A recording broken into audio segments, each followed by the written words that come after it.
Weekend వచ్చింది. అంతా గానా బజావన, మందు విందు చిందు అన్నట్టుగా ఉండాల్సిన టైంలో నిన్న వైసీపీ సిఆర్డీఏ పరిరక్షణ కమిటీ ఏదైతే ఉండవల్లికి రావటం, అక్కడ అమరావతి రైతులు అని చెప్పబడుతున్నటువంటి కొంతమంది వ్యక్తులు, ఒక సమూహం, ఒక గుంపు ఆ కారును అడ్డుకోవటం, కారు మీద రాళ్ళేయటం, తీవ్రంగా ప్రతిఘటించటం, ఒక స్పెషల్ పోలీస్కి కొంచెం గాయాలవ్వటం, అదేవిధంగా పేర్ని నాని, మన అంబటి రాంబాబు, దేవినేని అవినాష్ వీళ్ళందరినీ తీవ్రంగా ప్రతిఘటించటం, కాలు కూడా ముందుకు జరపనీయకుండా ఒక భౌతిక దాడికి కూడా ప్రయత్నించారు అని చెప్తున్నారు. మరి అది ఎంతవరకు నిజమో అక్కడ ఉన్నవాళ్ళు కన్ఫర్మ్ చేయాలి. ఎందుకంటే ఆ విజువల్స్ ఏమి ఇప్పటివరకు అయితే బయటకు వచ్చినట్టు ఎక్కడ కనిపించట్లేదు. సో మొత్తానికైతే war between Chandrababu Naidu and Jaganmohan Reddy situation ఏదైతే ఫ్లేరప్ అయిందో దాన్ని టు బీ కంటిన్యూడ్ చేసే విధంగానే ఉందనేటువంటి అవకాశం ఉంది. మరి చూస్తేనేమో మన వైసీపీ నాయకుడు జగన్మోహన్ రెడ్డి ఏమో ఒక పక్క బెంగళూరుకి వెళ్ళిపోతాడు. వీకెండ్ వచ్చింది కాబట్టి బెంగళూరులో ఉండుంటాడు. మరి ఇటుపక్క చూస్తేనేమో మన చంద్రబాబు నాయుడు గారు కానీ, లోకేష్ బాబు గారు కానీ, అదేవిధంగా పవన్ కళ్యాణ్ గారు కానీ ఓవర్ టు హైదరాబాద్ అన్నట్టు హైదరాబాద్కి వచ్చేసే ఉంటారు వీకెండ్లో. మరి వాళ్ళ హౌసెస్ అంతా ఇక్కడే ఉన్నాయి కాబట్టి డెఫినెట్గా ఇక్కడికి వచ్చేసి ఉంటారు. మరి వాళ్ళు రాజకీయం మాత్రం రగులుతుంది అక్కడ. రాష్ట్రంలో ఉండరు, రాజకీయం మాత్రం అంటిస్తారు. ఇక రగలాల్సిందే, టు బీ కంటిన్యూడ్ అన్నట్టు. ఎప్పుడో ఎన్నికలు అయిపోయినాయి, 2 సంవత్సరాలు అయింది, మళ్ళీ 3 సంవత్సరాలకు కానీ ఎలక్షన్స్ లేవు. బట్ ఆ రచ్చ మాత్రం టు బీ కంటిన్యూడ్. రాజకీయం రగలాల్సిందే. వాళ్ళు ఉన్నా లేకపోయినా ఒకళ్ళ మీద ఒకళ్ళు దుమ్మెత్తి పోసుకోవాల్సిందే, ఒకళ్ళ పత్రిక రాసుకోవాల్సిందే. ఇది మాత్రం జరుగుతుండాల్సిందే. అసలు దాంట్లో ఎక్కడ మాత్రం ఇంచు కూడా దగ్గర ఇద్దరు. అటు ఆయన రగల్చాల్సిందే, ఇటు ఈయన రగల్చాల్సిందే. అసలు అది నేను చిన్న సింపుల్ ఇష్యూ అండి. డెఫినెట్గా ప్రజాస్వామ్యంలో ఎవరు ఎక్కడికైనా పర్యటించవచ్చు. ఇప్పుడు నీకు అభ్యంతరాలు ఉంటే కనుక నువ్వు శాంతియుత మార్గంలో, గాంధీయ మార్గంలో మీరు మీ నిరసన తెలియజేసుకోవచ్చు. వీళ్ళు ఏదైనా కొంచెం అగ్రెసివ్గా ముందుకెళ్తుంటే పోలీస్ సిస్టమ్ అంతా కూడా కంట్రోల్ చేయాల్సినటువంటి అవసరం ఉంది. ఎందుకంటే అదేదో అప్పటికప్పుడు డిసైడ్ అయిన మీటింగ్ అయితే కాదు కదా. ఆటోమేటిక్గా ఎవరైతే ఉన్నారో వాళ్ళు అంతకు ముందే అరేంజ్మెంట్స్ చేసుకోవాలి, ప్రాపర్ అరేంజ్మెంట్ చేసుకోవాలి. ఎందుకంటే ఇట్స్ క్యాపిటల్ సిటీలో ఒక చిన్న ఇష్యూ జరిగినా కానీ అది రాష్ట్ర ప్రభుత్వానికి మచ్చలాంటిది కదా. చంద్రబాబు నాయుడుకి కానీ, లోకేష్కి కానీ, పవన్ కళ్యాణ్కి కానీ అది మచ్చే కదా. మరి ప్రజాస్వామ్యంలో ఉన్నటువంటి మనంలో ఇప్పుడు ప్రతిపక్ష నాయకులు, మాజీ మంత్రులు, కొంతమంది ఎమ్మెల్సీలు గ్రూప్గా వచ్చినప్పుడు అక్కడ రైతులను కలుస్తామన్నప్పుడు వాళ్ళు ఏమి యాజిటేషన్ చేయడానికి రాలా. జస్ట్ ఒక రైతులను కలుస్తామని వచ్చినప్పుడు వాళ్ళని కలవనివ్వాల్సింది. ఏం మాట్లాడతారో, ఏం చెప్పాలనుకుంటున్నారో, ఏం చెప్తారో, ఏం కంక్లూజన్ ఇస్తారో, ఏం అవుట్కమ్ తీస్తారో వీళ్ళు వెయిట్ చేయాల్సింది. అసలు వాళ్ళని కనీసం కనెక్ట్ చేయకుండానే వీళ్ళు అడ్డుపట్టడం, దానికి ఒక పెద్ద రభస రాజకీయ యుద్ధం, ఒక రణరంగాన్ని తలపించేలాగా ఆ సన్నివేశాన్ని మార్చడం అనేది నిజంగా అభ్యంతరకరమే. అది కరెక్ట్ కాదు. దానైతే ఏ ప్రజాస్వామ్యవాదులు కూడా ఒప్పుకోరు. ఇలాంటివి రిపీట్ అవ్వకూడదు. స్టేట్లో ఏదన్నా ఉంటే కూర్చొని మాట్లాడుకోవాలి, సామరస్య పద్ధతిలో మాట్లాడుకోవాలి.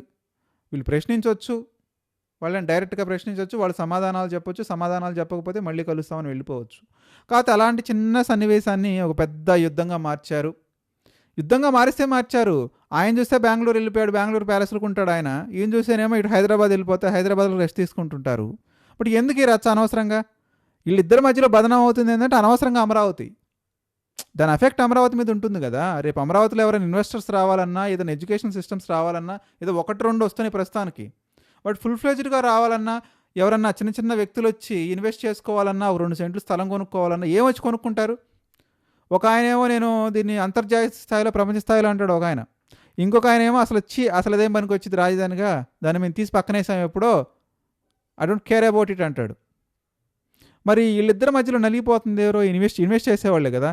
ఈయనున్నప్పుడేమో అందరు వెళ్ళిపోయి పొలోమంటూ మాకు అది కావాలి, మాకు ఇక్కడ ల్యాండ్ కావాలి, మేము అది కడుతున్నాం, ఇది కడుతున్నాం అంటారు.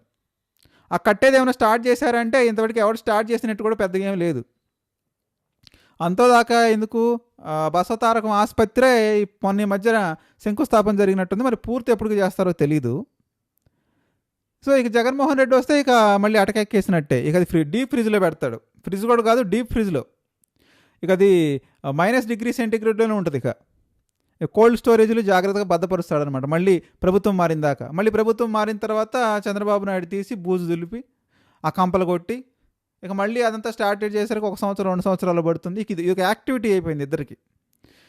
అంటే నువ్వు గోలేస్తావా నేను గోలేస్తానా, నువ్వు మొదలుపెట్టిన దాన్ని నేను చేస్తానా అనేటువంటి ఒక సిచ్యువేషన్కి, బ్యాడ్ సిచ్యువేషన్కి వెళ్ళిపోతుంది స్టేటు. ఇది నిజంగా ఇరుపక్షాలు ఉంటే ఉంటారు. ఆయన ముఖ్యమంత్రి అవుతాడు, ఆయన హ్యాపీ. ఈయన ముఖ్యమంత్రి అవుతాడు, ఈయన హ్యాపీ. అంతేగాని స్టేట్ నష్టపోతుంది కదా. దట్టు అమరావతి అతి తీవ్రంగా నష్టపోతుంది.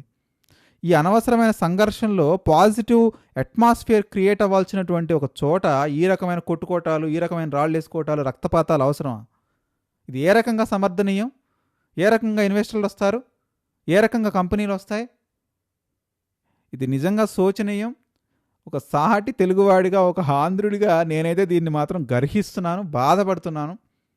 నిన్న జరిగిన చర్య అయితే మాత్రం అత్యంత సమర్థనీయమైనటువంటి అంశం అయితే కానే కాదు. ఇది నిజంగా తప్పే. రైతులు కూడా సంయమనం పాటించాలి. రైతులు ముసుగులో కొంతమంది చేసినటువంటి వ్యక్తులు రేపు మీరు నిందలు పడాల్సినటువంటి అవసరం వస్తుంది. డెఫినెట్గా మీరు నిందిస్తారు, మిమ్మల్ని నిందిస్తారు.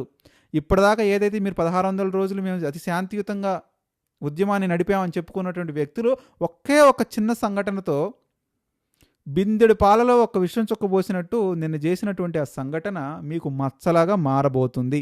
ఇక ఏ ప్రెస్ మీట్ అయినా సరే, ఎక్కడైనా సరే వైఎస్ జగన్మోహన్ రెడ్డి ఆయన పార్టీ వాళ్ళందరూ కూడా ఇదే విషయాన్ని పదే పదే పదే పదే మిమ్మల్ని పొడుస్తూనే ఉంటారు. ములుకర్ర పెట్టి మీకు సమాధానం చెప్పుకునే స్థితి రాదు, ఉండదు. ఎందుకంటే ప్రజాస్వామ్యంలో ఎవరెక్కడైనా పోటీ చేయొచ్చు, ఎక్కడికైనా పర్యటించవచ్చు. నువ్వు ఆ హక్కునే హరిస్తానంటే, ప్రాథమిక హక్కునే హరిస్తానంటే ఎవరు ఒప్పుకుంటారండి? నిన్న ఆపగలిగారు, రేపు హైకోర్టు నుంచి పర్మిషన్ తెచ్చుకొని, సుప్రీంకోర్టు నుంచి పర్మిషన్ తెచ్చుకొని సుప్రీంకోర్టుకి వెళ్ళలేడా? సుప్రీంకోర్టుకి లీగల్ టైం లేదా జగన్మోహన్ రెడ్డికి? రేపు ఆపుతారు మీరు? ఎలా ఆపుతారు? రేపైనా కానీ ఆ పక్క నుంచొని నిరసన తెలియజేయాల్సిందే కదా. ఆ పని నేను ఎందుకు చేయలేకపోయారు? ఎందుకు మీరు అట్లా బిహేవ్ చేశారు? అది డెఫినెట్గా అయితే తప్పే. దానికైతే మాత్రం వాళ్ళు కాంపన్సేట్ చేయాల్సిందే. రేపు ఇదే విషయాన్ని రేపు రాష్ట్రం అంతా తిరిగి జగన్మోహన్ రెడ్డి ప్రచారం చేస్తాడు కదా. మమ్మల్ని రానివ్వట్లేదు రాజధానిలోకి, మేము ఎట్లా రాజధాని ఒప్పుకుంటాం, నాకు నా పార్టీకి కాలు పెట్టే హక్కే ఇవ్వట్లేదు, మేము ఎట్లా రాజధానికి ఒప్పుకుంటాం, ఇదే ప్రచారం చేస్తాడు. మీ దగ్గర ఆన్సర్ ఏముంటుంది అప్పుడు? నన్ను రానియట్లేదు కాబట్టి నేను అక్కడికి రాను, నేను ఆ పక్కన ఎక్కడైనా కట్టుకుంటానంటాడు. దానికి మీ దగ్గర ఉన్న సమాధానం ఏంది? ఆయన రాజధానిలోకి ఎవరినైనా రానివ్వాలి కదా, మీరు ఎట్లా అడ్డుకుంటారు అసలు? అది ఇంకా వెల్కమ్ చెప్పాలి.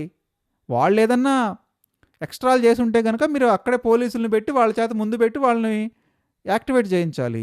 అసలు వాళ్ళు రాకముందే మీరు ముందేళ్ళు అడ్డేసుకోవటం, ఆ కారు మీద పడిపోవటం, ఆ రాళ్ళు వేయటం, ఇది ఎంతవరకు కరెక్టో ప్రజాస్వామ్యవాదులు చెప్పాలి.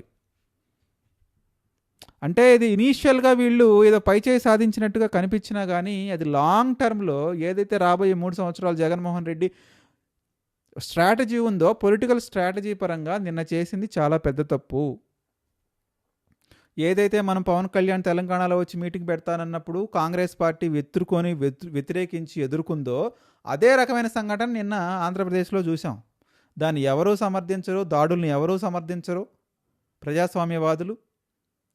కాబట్టి మరి ఎవరు గైడ్ చేశారో, ఎలా నిన్న అనవసరంగా ఫ్లేరప్ అవటం, వీళ్ళు లేని ఇబ్బందిని తలకు చుట్టుకున్నారు. ఇప్పుడు ఇదే విషయాన్ని రేపు జగన్మోహన్ రెడ్డికి ఒక ఆయుధం ఇచ్చారనమాట. జగన్మోహన్ రెడ్డి ఇదే ప్రచారం చేసుకుంటూ తిరుగుతాడు.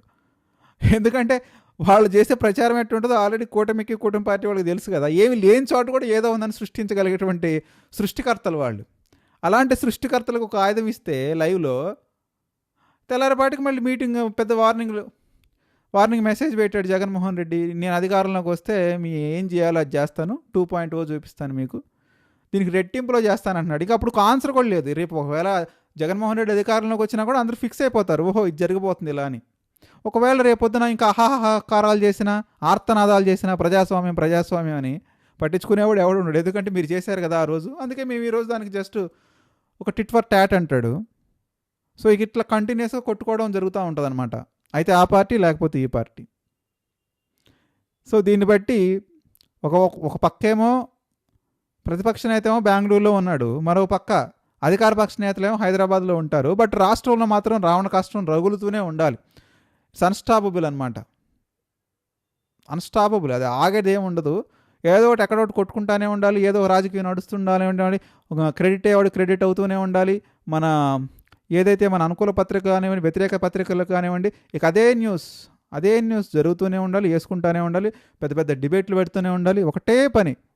ఈ రాష్ట్రంలో మాత్రం ఎవరైనా బాగుపడుతున్నారా బాగుపడలేదా అనే విషయం పక్కన తీస్తే మాత్రం ఒక టీవీ ఛానల్స్ వాళ్ళు, న్యూస్ ఛానల్స్ వాళ్ళు, వెబ్సైట్ వాళ్ళు, వీళ్ళకైతే మాత్రం సోషల్ మీడియాకి అయితే మాత్రం బీభత్సంగా పని అయితే దొరుకుతుంది రోజు. ఇక మిగతా కంపెనీలు వస్తున్నాయా, జనాలకు ఉద్యోగాలు వస్తున్నాయా, ఇవన్నీ తీసి పక్కన పెడదాం కాసేపు. వీళ్ళకి మాత్రం ఫుల్ ఫ్లెడ్జ్డ్గా పని అయితే జరుగుతుంది ఆంధ్రప్రదేశ్లో. ఏదో ఒకటి జరుగుతూనే ఉంది, రోజు కొత్త ఇన్సిడెంట్లు జరుగుతూనే ఉంది. ఇక రాబోయే 3 ఏళ్ల కాలంలో అయితే వాళ్ళకి పడుకోవడానికి కూడా టైం ఉండదు అనుకుంటా. ఆల్మోస్ట్ అంత బిజీగా ఉంటారు, ఇక అంత ఫుల్ బిజీ. అంటే రేపు ఎలక్షన్స్ ఉన్నట్టే ఉంటుంది కదా సిచ్యువేషన్ ఎప్పుడు ఆంధ్రప్రదేశ్లో. అరే ఇంక 3 సంవత్సరాలు ఎలక్షన్స్లో ఉన్న, ఇప్పుడే ఎందుకులే ఈ హడావుడి గందరగోళం, ప్రజలను కన్ఫ్యూజ్ చేయడం, ప్రజలను బాధపడటం అని ఎవడు అనుకోడు. రేపు ఎలక్షన్స్లో ఉంటే ఎలా ఉందో ఈరోజు స్టార్ట్ అయినట్టేక. సో వీళ్ళకి చేతి నిండా పని అయితే దొరుకుతుంది. బట్ ఇదైతే మాత్రం కరెక్ట్ కాదు. ఎవరన్నా కానీ నిన్ను వెల్కమ్ చేసినట్టయితే బాగుండేది. వెల్కమ్ చేసి ఏమీ లేకుండా జస్ట్ మాటల ద్వారానే ఏదైతే అప్పుడు వాళ్ళు రైతులను ఇబ్బంది పెట్టారో ఆ రైతులే ముందుకొచ్చి, ఆ మహిళా రైతులే ముందుకొచ్చి ఆ కమిటీని అడగాల్సింది ప్రజాస్వామిక పద్ధతిలో. మాకు జరిగింది అన్యాయం, ఇట్లా జరిగింది, మేము ఇట్లా చేసాం, నష్టపోయాం, మీరేం చేస్తారు, మీ దగ్గర ఉన్న సొల్యూషన్ ఏందో చెప్పండి, సార్ట్అవుట్ చేసుకుందాం అనేది కనుక ముందు పెడితే బాగుండేది. అసలు వీళ్ళు కమిటీని అక్కడికి వెళ్ళనీయకుండానే వీళ్ళు మధ్యలోనే అడ్డుకోవటం ఏంటంటే, ఇప్పుడు బాలు జగన్మోహన్ రెడ్డి కోర్టులో వేశారు వీళ్ళు అనవసరంగా, అన్నెసెసరీగా బాల్ తీసుకెళ్ళి. మరి జగన్మోహన్ రెడ్డి దీన్ని ఎట్లా చేస్తాడు, దీన్ని మరి గోల్ ఎట్లా వేస్తాడు అనేది చూడాలి. మీరు కూడా మీ అభిప్రాయాన్ని కామెంట్ తెలియజేయండి. వీకెండ్ వస్తేనేమో ఆయన ఆ రాష్ట్రం, ఈ నీ రాష్ట్రం వెళ్ళిపోతాడు.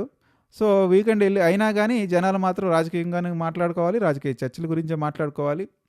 దీనిపై మీ అభిప్రాయాన్ని కామెంట్ రూపంలో తెలియజేయండి.